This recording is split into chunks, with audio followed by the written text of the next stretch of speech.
नमस्कार, आदाब, सत श्री अकाल, जय भीम, जोहार। मेरा नाम है नवीन कुमार। नरेंद्र मोदी की फजीहत पर फजीहत करने के बाद उनका दोस्त Donald my friend Trump Adani के पीछे पड़ गया है। आपको पता ही है कि अमेरिका ने अडानी को फ्रॉडिया घोषित कर रखा है। जिस दिन अमेरिका की धरती पर पैर रखा उसी दिन अमेरिका के तिहाड़ जेल में डाल दिया जाएगा। साल भर से ज्यादा समय से यह मामला ठंडे बस्ते में पड़ा हुआ था, या कह सकते हैं कि भारत सरकार ने ठंडे बस्ते में डाल रखा था। लेकिन अब एक बार फिर से अमेरिका हथकड़ी लेकर अडानी की खोज में जुट गया है और भाजपा की बोली नहीं निकल रही है। मोदी के मित्र का मामला है। देखिए, जैसे भारत में सेबी है ना, उसी तरह अमेरिका में एसईसी है, सिक्योरिटीज एंड एक्सचेंज कमीशन, यानी अमेरिकी प्रतिभूति और विनिमय आयोग। भारत ने गौतम अडानी को समन जारी करने का अधिकार को चुनौती दी हुई है। इस पर उसने एक संघीय अदालत से अनुरोध किया है कि वो कूटनीतिक माध्यमों को दरकिनार करते हुए गौतम अडानी और उनके भतीजे सागर अडानी को उनके अमेरिकी वकीलों और ईमेल के जरिए नोटिस तामील करने की अनुमति दे। एसीसी ने 21 जनवरी को न्यूयॉर्क के ईस्टर्न डिस्ट्रिक्ट अदालत में दायर एक याचिका में कहा है कि हमें उम्मीद नहीं है कि हेग कन्वेंशन के तहत नोटिस की तामील हो पाएगी। भारत का इरादा नहीं लगता है, लिहाजा हम फरवरी 2025 से जिस संधि की प्रक्रिया का पालन कर रहे थे उसे छोड़ने का फैसला किया। बहुत बड़ी बात है। अमेरिका कहता है कि अडानी ने अमेरिका की जनता से झूठ बोलकर, धोखाधड़ी करके उसे झांसे में रखकर 75 करोड़ डॉलर के बॉन्ड पेश किए और अमेरिकी निवेशकों से लगभग 17.5 करोड़ डॉलर जुटाए भी। नियम के अनुसार भारत सरकार ही अमेरिकी अदालत के समन की तामील अडानी को करा सकती है, लेकिन वो पिछले 14 महीने से ऐसा करने से बच रही है, फाइल पर बैठी हुई है।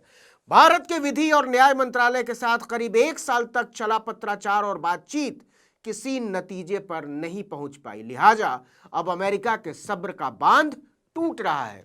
न्यूयॉर्क अदालत में दाखिल अपने हलफनामे में अमेरिकी एसईसी ने कहा कि हम और वक्त बर्बाद नहीं कर सकते।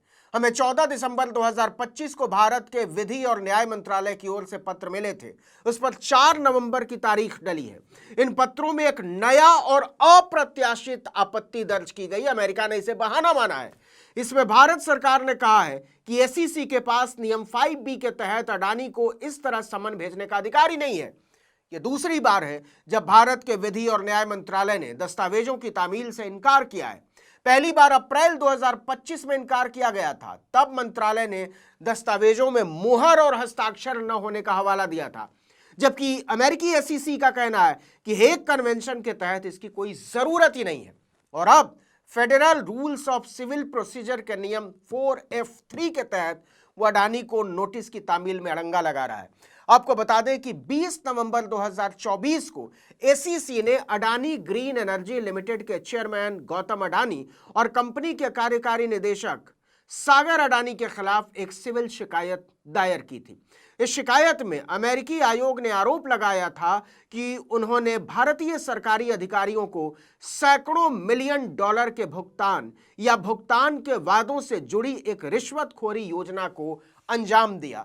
मतलब अमेरिकी निवेशकों से पैसा उठाया और भारत में ठेका उठाने के एवज में अधिकारियों को सैकड़ों करोड़ की रिश्वत की पेशकश की।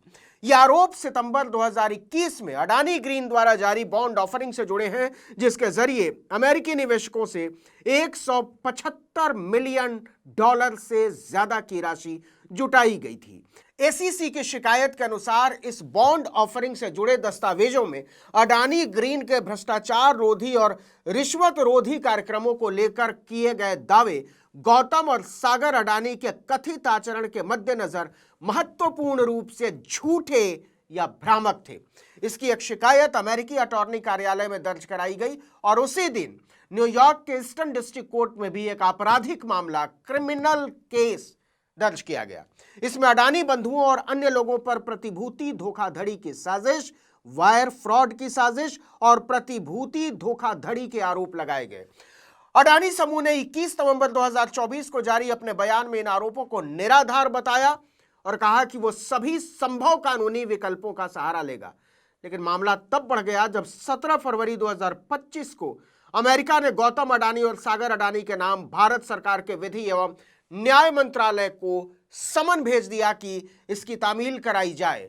मंत्रालय ने इन अनुरोधों को अहमदाबाद की जिला एवं सत्र न्यायालय में इस अनुरोध के साथ पेश किया कि मामले से जुड़े दस्तावेजों का एक सेट संबंधित पक्षों यानी अडानी को तामील कराया जाए और तामील के प्रमाण से जुड़ी रिपोर्ट मंत्रालय को भेजी जाए। लेकिन सबको पता था अडानी का मामला, इसमें कुछ होना नहीं है। वही हुआ। कुछ हफ्तों बाद 16 अप्रैल 2025 को मंत्रालय ने इन अनुरोधों को बिना तामील किए वापस लौटा दिया। मंत्रालय ने अमेरिका को बताया कि फॉरवर्डिंग लेटर पर ना तो कोई मुहर है और ना ही हस्ताक्षर। मॉडल फॉर्म पर भी अनुरोध करने वाले प्राधिकरण की कोई मुहर नहीं है, इसलिए इसकी तामील नहीं कराई जा सकती। इसके बाद एसीसी ने 27 मई 2025 को अनुरोध दोबारा भेजा और इसके साथ एक चिट्ठी भी नत्थी की। उसमें कहा गया कि हेग कन्वेंशन के तहत न तो कवरिंग लेटर चाहिए और न ही मॉडल फॉर्म पर मुहर लगाना जरूरी है। एसीसी ने चिट्ठी में यह भी बताया कि उसके पास ऐसे कई पुराने रिकॉर्ड मौजूद हैं जिनमें हेग सर्विस कन्वेंशन के तहत भारत की सेंट्रल अथॉरिटी को भेजे गए अनुरोध बिल्कुल इसी तरह के फॉर्मेट में थे और आपने बिना किसी समस्या के उनकी तामील कराई थी। इसमें दिसंबर 2024 तक भेजे गए अनुरोध भी शामिल हैं जिन पर कोई मुहर नहीं थी और कवर लेटर डिजिटल रूप से साइन किए गए थे। एसीसी ने यह भी कहा कि वो अन्य देशों की सेंट्रल अथॉरिटीज को भी नियमित रूप से ऐसे ही अनुरोध भेजता है बिना मुहर के और डिजिटल हस्ताक्षर वाले फॉरवर्डिंग लेटर्स के साथ, और आमतौर पर उन पर कोई आपत्ति नहीं की जाती। लेकिन भारतीय विधि एवं न्याय मंत्रालय की ओर से कोई जवाब नहीं भेजा गया। एसीसी ने अमेरिकी अदालत में कहा कि हमारे ऑफिस ऑफ इंटरनेशनल अफेयर्स ने 3 अप्रैल 2025 को स्थिति जानने के लिए भारत सरकार को एक फॉलोअप चिट्ठी भेजी थी, लेकिन अडानी से जुड़े इस गंभीर मामले में कोई जवाब नहीं आया। इसके बाद अमेरिका ने 12 सितंबर को दूसरा रिमाइंडर भेजा, उसका भी कोई जवाब नहीं आया। अडानी के मामले में भारत के साथ चिट्ठी चिट्ठी खेलते अमेरिका को 14 महीने बीत चुके हैं। अब एसीसी ने जज निकोलस गरॉफिस से अनुरोध किया है कि उसे अडानी की तरफ से अमेरिका में हायर की गई अमेरिका स्थित कानूनी फर्मों, उसके वकीलों और उनके कारोबारी ईमेल पतों के जरिए नोटिस भेजने की अनुमति दी जाए। आपको बता दें कि सागर अडानी ने हेक्कर फिंक एलएलपी को अपना वकील नियुक्त किया है, वहीं गौतम अडानी ने किर्कलैंड एंड एलिस एलएलपी और Quinn Emanuel Urquhart and Sullivan LLP को वकील फर्म नियुक्त किया है। इन सभी फर्मों के वकीलों ने 28 फरवरी 2025 को एसीसी के सामने अपने आप को गौतम अडानी और सागर अडानी का वकील बताया था। अगर अदालत इस पर रजामंदी दे देती है तो गौतम अडानी और सागर अडानी को नरेंद्र मोदी डोनाल्ड ट्रंप की मर्जी के खिलाफ ज्यादा समय तक नहीं बचा पाएंगे। तो क्या यही वो कमजोर नस है जो ट्रंप बार बार दबाते रहते हैं?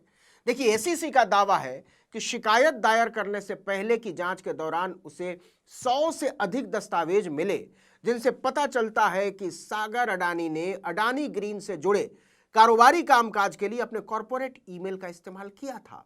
इनमें बॉन्ड ऑफरिंग से जुड़े दस्तावेज भी शामिल हैं। इसी तरह एसीसी को ऐसे दस्तावेज मिले हैं जिनसे पुष्टि होती है कि गौतम अडानी ने भी अपने कारोबारी ईमेल का इस्तेमाल व्यावसायिक संवाद के लिए किया था। इनमें अडानी ग्रीन से जुड़ी बैठकों के पत्राचार भी शामिल है। यही ईमेल पता भारत के प्रतिभूति नियामक यानी एसीबी को दी गई एक सबमिशन में उनके संपर्क ईमेल के रूप में भी दर्ज है।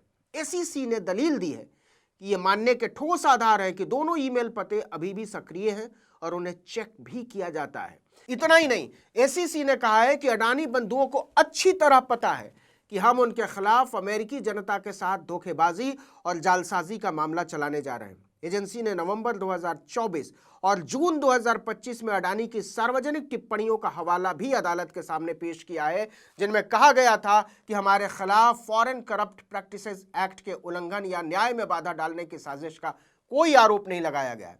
एसीसी ने लिखा, अडानी बंधुओं ने सार्वजनिक बयानों, फाइलिंग्स और अमेरिकी काउंसिल की नियुक्ति के जरिए इस कार्रवाई की वास्तविक जानकारी होने का स्पष्ट प्रदर्शन किया है। सभी तथ्यों को मिलाकर यह साफ होता है कि प्रतिवादी मुकदमे से पूरी तरह वाकिफ है और अपनी प्रतिक्रिया को सक्रिय रूप से संभाल रहे हैं। अब देखना होगा कि नई परिस्थितियों में मोदी कब तक अडानी के आगे ढाल बनकर खड़े रहते हैं। और इससे आगे का सवाल, अडानी को अमेरिकी जनता के साथ धोखाधड़ी और जालसाजी के मामले में एक कारोबारी के तौर पर वो अमेरिकी कार्रवाई से क्यों बचाना चाहते हैं?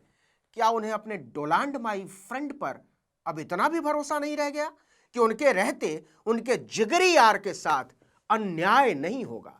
इस वीडियो में इतना ही, लेकिन अगर आपने आर्टिकल 19 इंडिया को अब तक सब्सक्राइब नहीं किया तो फौरन कर दीजिए, बेल आइकॉन दबाइए, घंटी जैसी आकृति लाइक कीजिए और कमेंट करके बताइए हमारा वीडियो आपको कैसा लगा।